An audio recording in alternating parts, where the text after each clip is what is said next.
जय माता दी, जय श्री कृष्णा, जय श्री राधे राधे। कैसे हैं आप?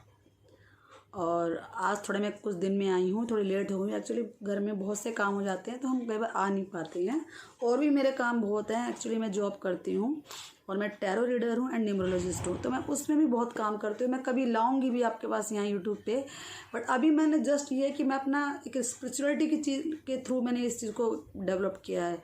उसके लिए भी अलग से मैं आपको बताऊँगी। और कभी भी आपको कुछ मुझसे पूछना हो, टैरो रीडर के अकॉर्डिंग कोई आपसे क्वेश्चंस पूछने हैं तो आप मेरे से प्लीज़ कांटेक्ट करें नीचे और न्यूमरोलॉजिस्ट के हिसाब से, ठीक है। बिकॉज कनेक्ट टू डिवाइन, हम डिवाइन से जुड़कर ये सब बातें आपको बताते हैं। तो आज का टॉपिक हमारा क्या है कि ओसीडी प्रॉब्लम। आपको ये तो पता ही होगा आज के टाइम में लोग क्या करते हैं, ओसीडी प्रॉब्लम बहुत होती है लोगों को। और ओसीडी प्रॉब्लम होने की वजह से वो लोग क्या करते हैं, अपने मन को ना एक जगह एकत्रित कर नहीं सकते और सालों साल लग जाते हैं उनकी ये प्रॉब्लम ठीक होने में। तो ओसीडी प्रॉब्लम को हम कैसे ठीक करें? ओसीडी जो प्रॉब्लम होती है ना, ये क्या होता है, एक बीमारी है, ठीक है। ये बीमारी है और ये ऐसी बीमारी है कि जिसको कहते हैं ना आपकी ऑब्सेसिव डिसऑर्डर एंड डिजीज़, ये वो है। और जब ये एक बार बढ़ जाती है ना, हालांकि ये बीमारी सबके अंदर होती है, ये बीमारी सबके अंदर ही होती है, प्रॉब्लम सब में होती है, बट किसी में ज़्यादा होती है, किसी में एक नॉर्मली तौर पे होती है।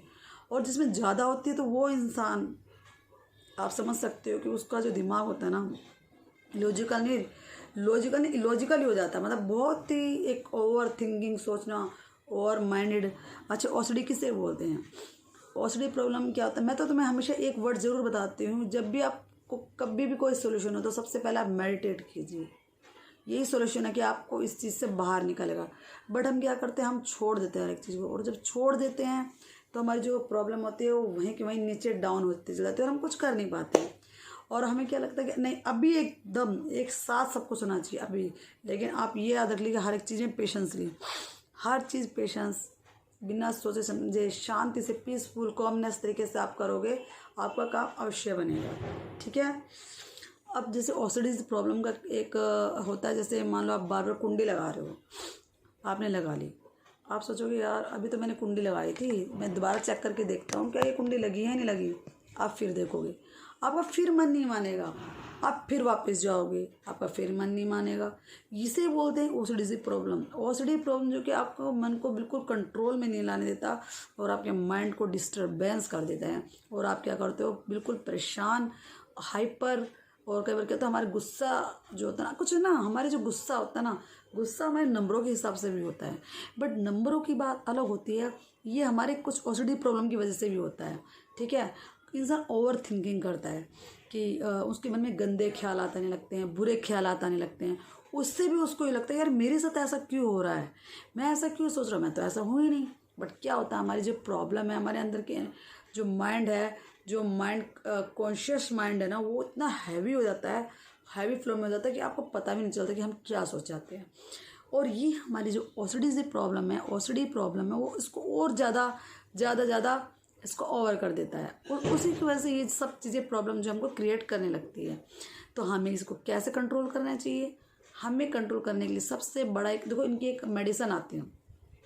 आप डॉक्टर के पास जाएंगे, डॉक्टर से आप ये सलाह मशवरा लेंगे, वो आपको इस चीज़ का एक मेडिसिन भी देगा। लेकिन मेडिसिन से ज़्यादा हमें क्या कंट्रोल करना है?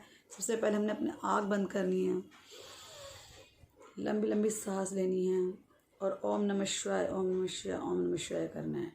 अब जब ये आप बोलेंगे तो आपका धीरे धीरे जो मन है अंदर से थोड़ा खाली होता जाएगा। और आपको कम से कम 5 मिनट ये करना है, ठीक है। और आपने यही बोलना है कि मैं अब इस चीज़ को नहीं दोहराऊंगा, क्योंकि उस चीज़ का कोई लेना देना नहीं है। हमें लगता है पता नहीं अगर मैंने ये कर दिया या मैंने उसकी तरफ नहीं देखा, जैसे होता है ना कि आपने मान लो ये कोई खिड़की रखी है और आप उसको बार बार देख रहे हो, तो आपको व्यायाम हो गया, ये ओसीडी प्रॉब्लम होती है। और आप उसको बार बार देखोगे, आप सोचोगे मैं इसको फिर से देखता हूँ, कभी ये तो नहीं मैं ना देखूंगा तो पता नहीं क्या होने वाला है, क्या भूचाल होने वाला है। लेकिन ऐसा नहीं है, कुछ भूचाल नहीं होता। ये हमारे मन की धारणा होती है। हमारे मन, हमारे कॉन्शियस माइंड है, वो हमारे साथ नहीं रहता। भगवान या कोई भी इससे हमारा कुछ लिंक नहीं है। प्रभु नहीं करते, प्रभु तो हमें इन चीज़ों से बचाते हैं। प्रभु हमारे को इन जो हमारे साथ ये प्रॉब्लम होती है वो हमें इन चीज़ों से बाहर निकालते हैं। तो हमें जो इन ओसीडी से प्रॉब्लम से और जैसे गंदे ख्याल आने, ठीक है, तो मैंने, और गंदे ख्याल आने की वजह से आपको जो होता है, आपका मन कॉन्शियस माइंड है वो आपके साथ नहीं रहता, आपके दिमाग को फ्लैक्चुअल कर देता है, दिमाग को एकदम डिस्ट्रॉयड कर देता है। तो आप अपने मन को शांत रखिए, ठीक है। और आपको एक ही वर्ड्स बोलने की, ठीक है, ये जब भी आपके मन में वो ख्याल आता है, ओम नमः शिवाय, ओम नमः शिवाय, ये तो आपने बोलना ही है। बोले नहीं, ये कुछ भी नहीं है, आप इसको रिवाइज करें, आप दोहराएं डेली। अरे ये तो कुछ भी नहीं है, तो सब बकवास है, ये तो कोई कुछ भी नहीं है, अभी ठीक हो जाएगा, कुछ भी नहीं। करते करते एक बार तो लगेगा, फिर मन वहीं जाएगा, लेकिन फिर क्या होगा, आप करते करते जब आप इस चक्र से बाहर धीरे धीरे निकलने शुरू कर दोगे, क्योंकि आपने अपने उसको मन को काबू में वो रखना है, मन को कंट्रोल रखना है। मन हमारा काबू में नहीं होता, आपको मन को काबू में रखना है, ठीक है। तो आप जब ऐसे ऐसे करने लगोगे तो उससे क्या होने लगेगा कि आपका वो सब चीज़ मन कॉन्शियस माइंड है वो धीरे धीरे आपके लेवल पे आने लग जाएगा, ठीक है। और उसके अलावा क्या है कि बार बार गैस बंद करना। अब जब आप गैस बंद करते हो, आप एक बार कर लेते हो कि हाँ चलो ठीक है देख ले, एक नॉर्मल वेज में एक दो बार फिर हो जाता है कि चलो, एक तो होता है कि भाई कभी सच में यार गैस बंद भी हुई नहीं है, गीज़र बंद हुआ नहीं हुआ, वो चलो हमारे एक कभी कभी हमारे नेचुरल प्रकृति का नियम है। बट आप इसको बार बार करोगे, बार बार दोहराओगे, बार बार ओवर थिंकिंग करोगे, तो वो आपकी एक ओसिडिस प्रॉब्लम है, ना कि वो आपका बीमारी बन गई है, वो आपकी डिजीज़ है। वो आपका खुद का बोला सोचा हुआ काम नहीं, वो आपकी नेचुरल चीज़ नहीं है, वो आपका डिजीज़ है। मल्टीपल काम आप करोगे, वो आपके लिए कोई डिजीज़ ही बनता है। तो मल्टीपल काम मत कीजिए, ठीक है। और सबसे पहले आपको और मैं बता देती हूँ कि ये कभी कभी प्रॉब्लम हमारे साथ भी आ जाती है, मेरे साथ भी हो जाती है, ठीक है। हम कई बार कहते हैं कि वहम करने लगते हैं हर एक चीज़ का, और समझ नहीं पाते कि हमें क्या करना चाहिए क्या नहीं, हम ऐसा इन चक्करों में क्यों फंसे हुए हैं, या हमें ऐसे। और मतलब कभी कभी मन में लोग आत्महत्या के विचार आने लगते हैं, बीमारी उनको बनने लगती है, जबकि आप समझ नहीं रहे वो आपके आत्महत्या के विचार, ये आपके ओसिडी प्रॉब्लम मिला रहा है, क्योंकि आप उन चीज़ों में घिर चुके हो और आप उस चीज़ को फॉलो ही नहीं कर पा रहे हो। आपको लग रहा है यार अब ये ज़िंदगी बोझ लगने लगती है, ठीक है, आप आगे ही नहीं बढ़ पाते हो, तो वो आपके लिए क्या होता है, बीमारी। और इस बीमारी से आपको छुटकारा पाने के लिए सबसे पहले आपको मेडिटेट करना है। मेडिटेट करके क्या, आपको बिल्कुल शांत स्वभाव में एक ऐसे रहना है। आप म्यूज़िक भी चला सकते हो, या फिर कोई अच्छा सा कोई जैसे होता है रिदम समझते हो, वो एक कर सकते हो टोनिंग के हिसाब से।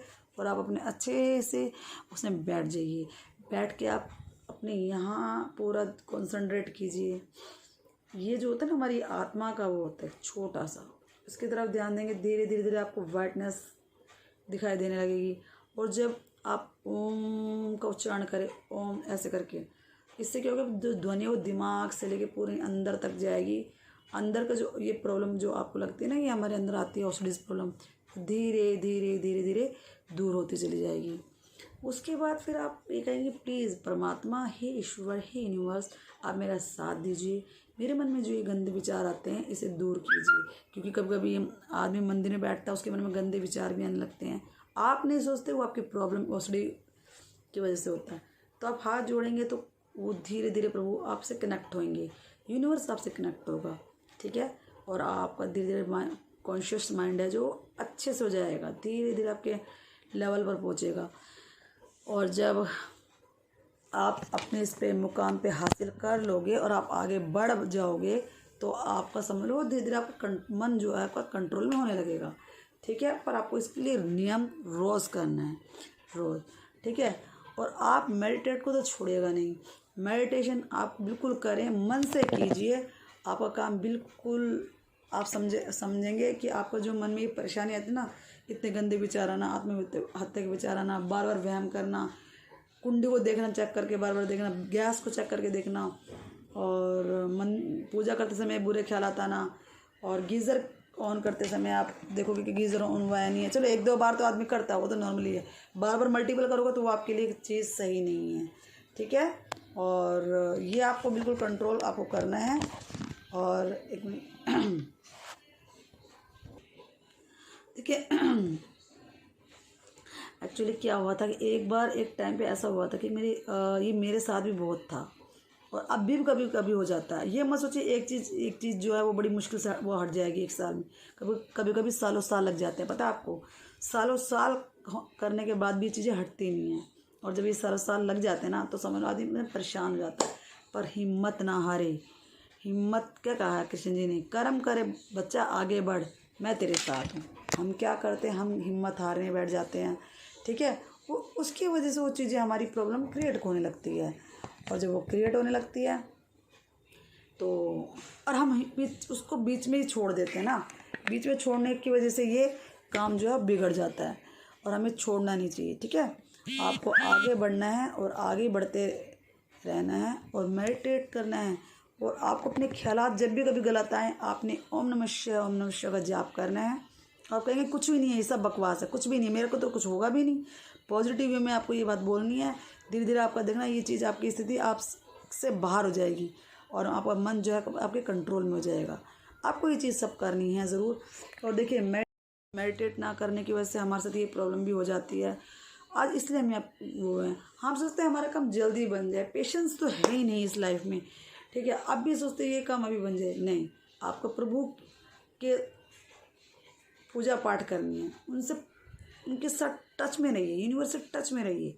वो आपको धैर्य में लाना सिखाएंगे, वो आपको पेशेंस रखना सिखाएंगे। बट इसके लिए हमें पहले खुद भी मेहनत करनी पड़ेगी। बिना मेहनत करे तो आपको पता कुछ मिलता ही नहीं है। ठीक है, तो मैं आज आपको यही बताना चाहती हूँ, प्लीज़ ऑक्सीडी प्रॉब्लम से दूर रहिए। ये एक बहुत बड़ी बीमारी होती है, इसके लिए डॉक्टर्स भी दवाई इनको देते हैं, पर सबसे पहले हमें अपने खुद से इस चीज़ को वो करना है, कैसे बढ़ना है, इस चीज़ को कैसे क्या करना है, वो आपको ज़रूर देखना है। ठीक है, तो चलिए आज आपको मैंने इतना ही बता दिया, आगे मैं आपको और बताऊँगी। मैं आपको टैरो रीडर के हिसाब से भी अगर आपने मुझसे कुछ क्वेश्चन पूछने हैं तो आप मेरे इसमें लिंक में आ जाए, मैं आपको बताऊँगी। आप मुझसे कॉन्टैक्ट कर सकते हैं, मैं आपको बता दूँगी जो भी आपको क्वेश्चन पूछने हैं। न्यूमरोलॉजी के हिसाब से भी मैं आपको बता सकती हूँ, बट अगर आपको टैरो के हिसाब से कोई क्वेश्चन पूछना है तो आप मुझसे कॉन्टैक्ट कर सकते हैं। कभी मैं यहाँ भी लाऊंगी, बट अभी नहीं, पहले आप मुझसे कॉन्टैक्ट होएं और फिर आप मुझे बताएं। तो चलिए आज के लिए इतना ही, और आगे बढ़िए और बड़ों को सम्मान कीजिए, स्वस्थ रहिए, मस्त रहिए और अपने त्यौहार को अच्छे से मनाइए। और सॉरी, मैं आपको स्टार्टिंग में हैप्पी दिवाली कहना भूल गई हूँ, आई एम सॉरी, क्योंकि एक्चुअली बहुत बिजी होने के कारण दिमाग एक जगह नहीं होता। जॉब भी करते हैं, सारे काम होते हैं। ठीक है, और एक्चुअली मैं एस्ट्रो टॉक से ही जुड़ी हुई हूँ, और आप मेरा एस्ट्रो टॉक में देख सकते हैं ममता 2 के नाम से। ठीक है, उसमें आप मुझको फॉलो भी कर सकते हैं, जो भी मेरे साथ जुड़े हैं, तो उसमें आपको पता लगेगा। जो भी क्वेश्चन आपको वहाँ पूछें मैं आपको वहाँ बताऊँगी। तो चलिए ठीक है, आप अपनी दिवाली आपने अच्छे से मनाई होगी, और आप गोवर्धन है आज, हैप्पी गोवर्धन जी पूजा, और अच्छे से मनाइए। हर साल आपके लिए त्यौहार अच्छे से आए, भैया दूज आपके लिए अच्छे से आए, और सबके लिए सम्मान कीजिए और अच्छा कीजिए सबका। जय राधे कृष्णा, राधे राधे।